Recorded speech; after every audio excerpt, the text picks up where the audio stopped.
K2 doesn't begin by testing your strength. It begins by testing your assumption long before climbers reach the upper slopes. Before altitude strips oxygen from the blood and cold narrows the world to a few careful movements. K2 asks a quieter question. What do you believe you would do when survival stops being theoretical? On this mountain, decisions are rarely dramatic. They arrive slowly, disguised as routine choices: when to rest, when to move, when to wait, and when waiting might cost more than it saves. Known as the Savage Mountain, K2 has never offered the illusion of mercy. Weather shifts without warning. Retreat routes vanish. And above a certain height, help is no longer a guarantee, it's a calculation. Unlike Everest, there are no crowds here, no safety net of constant traffic. On K2, every team is largely alone with its judgment. This story isn't about summits or records, it's about the space between intention and reality, where ethics collide with physiology, and where even experienced climbers discover limits they didn't know they had. If stories like this matter to you, stories that look beyond achievement and into the human cost of extreme places, this is what K2 Stories exists to explore. K2's reputation is not built on legend alone. It is earned through patterns that repeat, season after season, across decades. Statistically, fewer climbers attempt K2, but the margin for error is far thinner.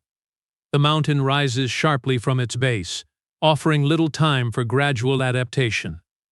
Camps are positioned not by comfort, but by necessity. Every move upward commits a team more deeply, not just physically, but psychologically. From base camp, the route looks deceptively clean. A single line threading upward through ice, rock, and hanging seracs. But once climbers enter the higher camps, the mountain begins to compress time. Weather windows narrow. Fatigue accumulates faster than expected.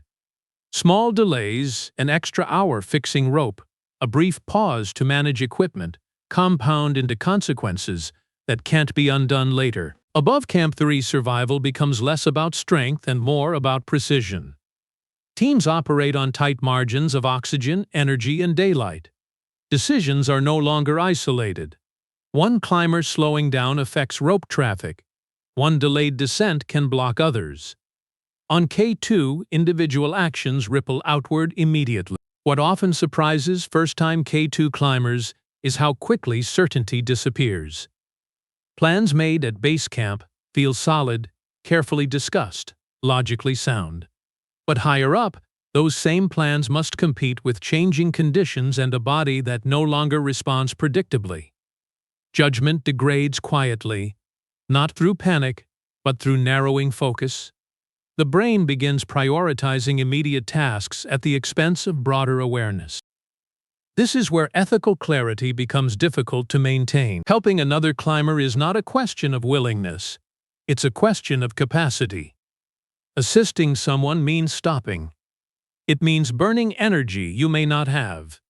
It may require sharing oxygen, adjusting descent timing, or waiting while weather closes in. None of these costs are theoretical. They are immediate, measurable, and sometimes irreversible.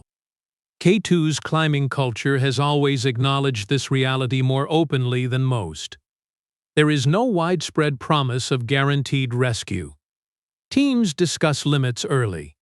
Guides speak bluntly about thresholds, altitude, weather, physical condition, beyond which assistance may no longer be possible without endangering everyone involved.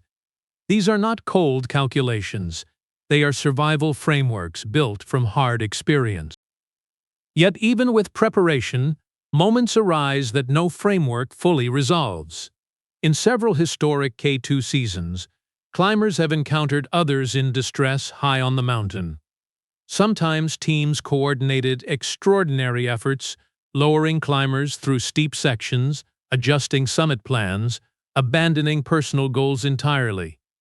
Other times, climbers continued downward, later explaining that they lacked the strength, oxygen, or time to intervene safely. From outside the mountain, these moments are often judged in simple terms. help or don't, right or wrong. But K2 does not present choices that cleanly.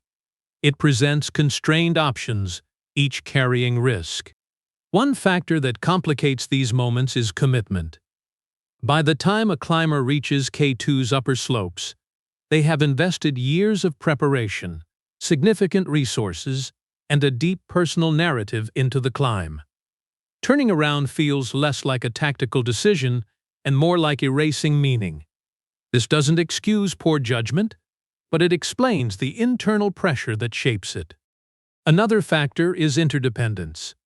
On K2, teams rely on shared infrastructure, fixed ropes, coordinated summit pushes, staggered descents. Stopping to assist one person may delay others into dangerous weather. A single choice can shift risk across an entire group. Responsibility becomes collective, but guilt remains individual. Sherpas and high-altitude workers carry a unique burden in this environment. Often tasked with carrying heavier loads and managing logistics, they are also expected, implicitly or explicitly, to intervene when things go wrong. Acts of rescue are celebrated globally, yet within these communities they are discussed with caution. Risk is weighed against experience, family, and livelihood. Heroism has consequences that don't end on the mountain. What K2 reveals, again and again, is not a lack of morality, but the fragility of it under biological constraint. As oxygen drops, empathy becomes harder to access. Not because climbers stop caring, but because caring itself requires mental bandwidth the body can no longer support. This is the terrain where the most difficult decisions on K2 are made. Not in moments of chaos, but in quiet calculations, carried out by exhausted minds trying to preserve enough capacity to get down alive. For many climbers, the most challenging part of K2 does not end at lower altitude. It begins there. During the climb, survival compresses attention. The brain focuses on movement, breathing, timing. Reflection is postponed by necessity. Only later days, weeks, sometimes months after returning home, does the mind begin to replay moments that once felt purely functional. Decisions that were framed as unavoidable start to invite questions. Not accusations, questions. What if I had stopped earlier? What if we had one more bottle of oxygen? What if someone else had taken the lead? These questions are not attempts to rewrite history. They are signs of what psychologists call moral injury, the distress that arises when actions taken under extreme pressure conflict with deeply held values. Unlike fear-based trauma, moral injury is rooted in interpretation. It's not about what happened to you. It's about how you understand what you did or couldn't do. On K2, moral injury is complicated by context. Climbers return to a world that speaks in absolutes. Online commentary assumes unlimited agency. Headlines reduce complex decisions to a sentence or two. Few outside the high-altitude environment fully grasp how autonomy itself erodes above certain heights. Reaction time slows, judgment narrows. Options that seem obvious at sea level are no longer available in practice. Some climbers withdraw from the community entirely after difficult seasons. Others return to the mountains, hoping repetition will dull the memory. A smaller number speak openly, not to justify themselves but to describe the environment that shaped their choices. Their accounts are often calm, measured, and incomplete by design. Certain moments resist tidy explanation. As high-altitude climbing has become more visible, ethical expectations have risen alongside it. Concepts like collective responsibility and shared duty are discussed more openly now than in earlier decades. This has led to real improvements. Teams plan rescue scenarios in advance. Decision thresholds are discussed before summit pushes. The language around turning back has shifted from failure to professionalism. But rising standards bring new pressures. When expectations are framed as absolute, any deviation feels like failure, even when conditions make alternatives impossible. Climbers from earlier eras sometimes describe a sense of retroactive judgment, past decisions evaluated through modern moral frameworks that didn't yet exist. Within teams, the psychological impact can be even more complex. Decisions on K2 are rarely made by a single person. They emerge from group dynamics, leaders weighing conditions, climbers assessing themselves, unspoken signals passed along a rope line. Responsibility becomes shared, but resolution does not. No one feels fully accountable, yet no one feels absolved. Some teams avoid revisiting certain moments altogether, an unspoken agreement to preserve cohesion. Others fracture slowly, years later through memoirs or interviews where perspectives diverge. From a risk management standpoint, many of these teams functioned exactly as trained. Protocols were followed, timelines respected, descents prioritized. And yet, the moral outcome still feels unfinished. Modern technology has intensified this tension. Satellite tracking, helmet cameras, and real-time updates mean that decisions once made in isolation are now subject to global scrutiny. Ethical commitments are no longer internal codes, they are public promises. This transparency has improved safety and accountability, but it has also reduced tolerance for ambiguity. K2, however, is built on ambiguity. There are no clean choices on its upper slopes, only constrained ones. Climbers operate with incomplete information, shrinking margins, and bodies that are actively failing. Expecting moral clarity in such conditions may be unrealistic, yet the psychological cost of these moments is undeniable. Years after leaving the mountain, some climbers report that K2 appears in dreams, not as fear, but as an unresolved question.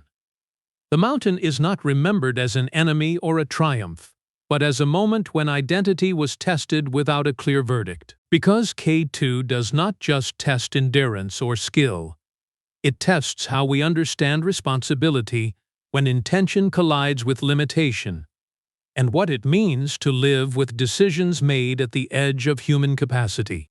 K2 forces climbers to confront a difficult truth. Success is not a single moment. It is a sequence of decisions, many of them invisible, that unfold under pressure, long before anyone reaches the summit ridge. For decades, high-altitude climbing was measured almost entirely by outcome. Did you reach the top or not? Everything else, suffering, risk, loss, was treated as collateral, an accepted price of ambition. On K2, that mindset has proven inadequate. The mountain's history is filled with expeditions that reached impressive heights yet failed in quieter, more consequential ways. And it is also filled with seasons where restraint, not altitude, marked the most meaningful achievements. As K2 has become more closely observed, its culture has begun to shift. Teams now spend more time discussing descent strategy than summit timing.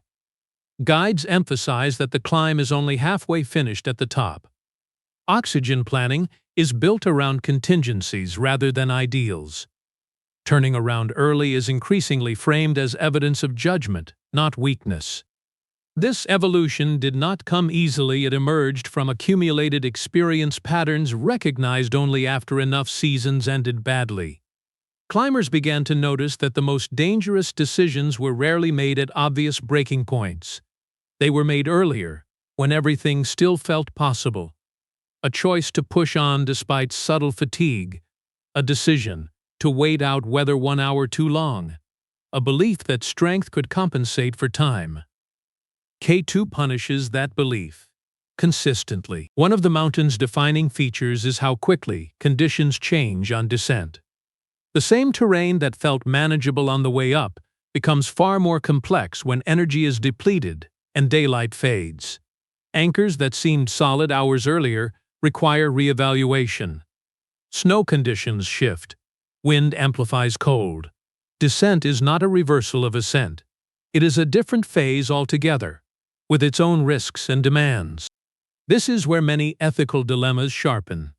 A climber encountering another in difficulty on descent is already operating at reduced capacity. Helping may be possible, but only within narrow limits. Waiting too long can push both into deteriorating conditions. Moving too fast can abandon someone who might have recovered with brief assistance.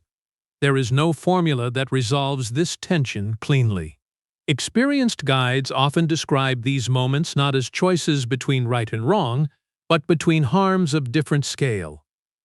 The goal is not moral purity, but damage control, preventing a bad situation from becoming worse, preserving the greatest margin of safety for the greatest number of people. This perspective can sound cold from a distance, yet on K2 it reflects an understanding of how quickly risk multiplies. Sherpas and high-altitude workers continue to shape this evolving ethic. Their experience across multiple expeditions gives them a long view that many clients lack. They recognize patterns when weather windows close faster than predicted, when climbers underestimate descent fatigue, when ambition begins to override caution. Increasingly, their voices carry more authority in decision-making, though the burden they carry remains heavy. Within these teams, trust becomes the central currency. Trust that information is shared honestly. Trust that leaders will make unpopular calls when necessary. Trust that turning back will be respected, not questioned later. When that trust holds, teams move more cohesively. When it fractures, hesitation creeps in, and hesitation at altitude is dangerous. K2 does not reward decisiveness alone, it rewards alignment. Teams that survive difficult seasons often describe a shared understanding that developed early clear thresholds, mutual accountability, and permission to prioritize descent without shame. These agreements do not eliminate hard moments, but they reduce the shock when limits are reached. Still, even the best prepared teams encounter situations that defy planning. When intention and reality diverge, climbers are left to navigate the aftermath not just physically, but psychologically. They carry home memories that resist simple narratives, moments where doing everything right still felt wrong. This is the quiet legacy of K2. Not just the statistics or the headlines, but the lingering questions carried by those who stood high enough to see how thin the line truly is between control and compromise. By the time climbers leave K2, most understand something they didn't fully grasp on the approach. The mountain does not deliver closure. Physically, recovery follows a familiar pattern. Altitude sickness fades, strength returns, sleep normalizes. From the outside, it looks as though the climb has been completed. But internally, many climbers are still negotiating with moments that never fully resolved. K2 has a way of leaving decisions unfinished, suspended between necessity and regret. This is especially true for those who were part of collective calls, decisions made as a group, under pressure, with limited time. When a team moves together, responsibility diffuses. No single person feels solely accountable, yet no one feels free of it either. Conversations replay silently. Did we agree too quickly? Did anyone hesitate? Would speaking up have changed anything?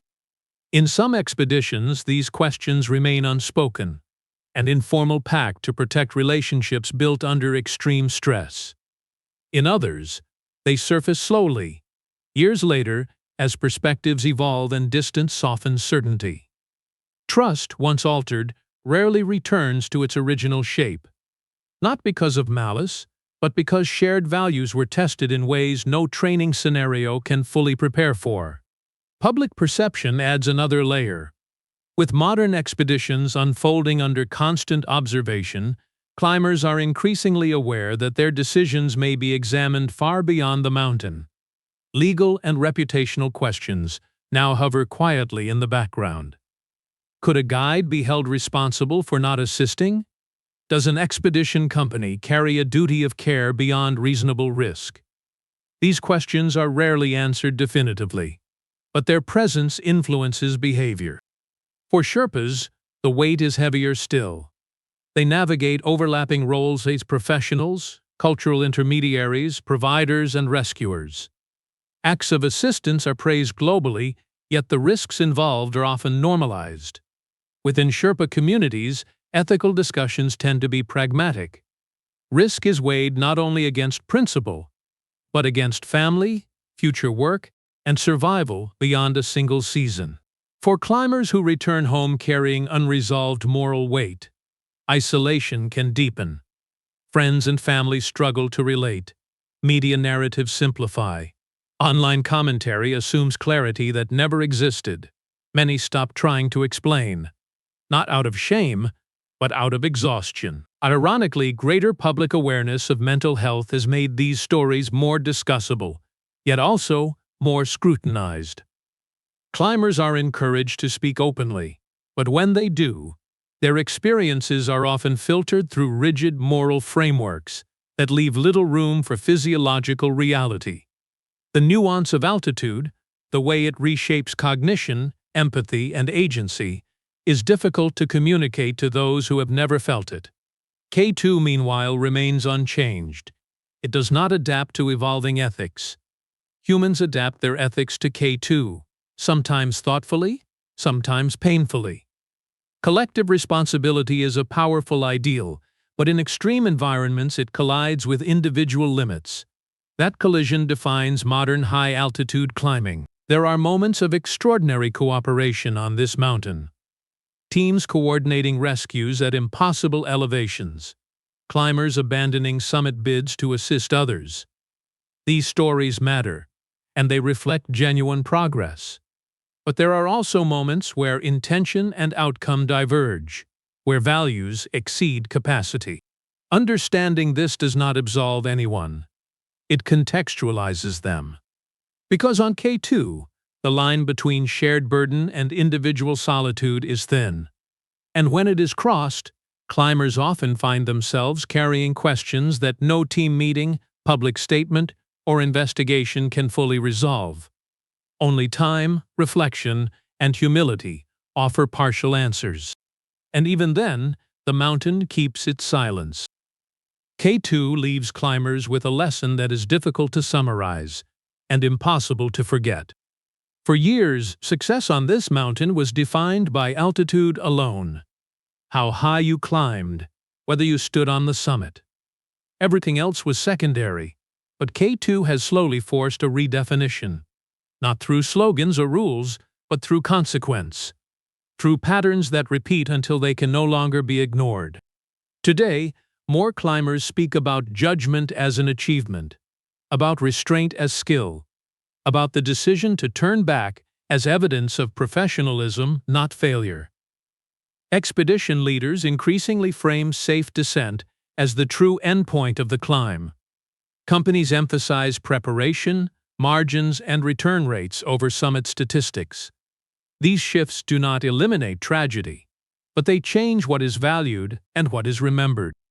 Still, no ethical framework can remove uncertainty from K2. Rescue attempts at extreme altitude remain extraordinarily dangerous.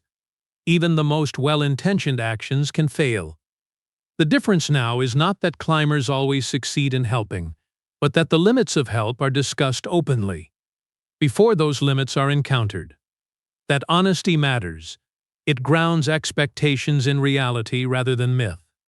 Mental health professionals who work with high-altitude climbers encourage a similar reframing.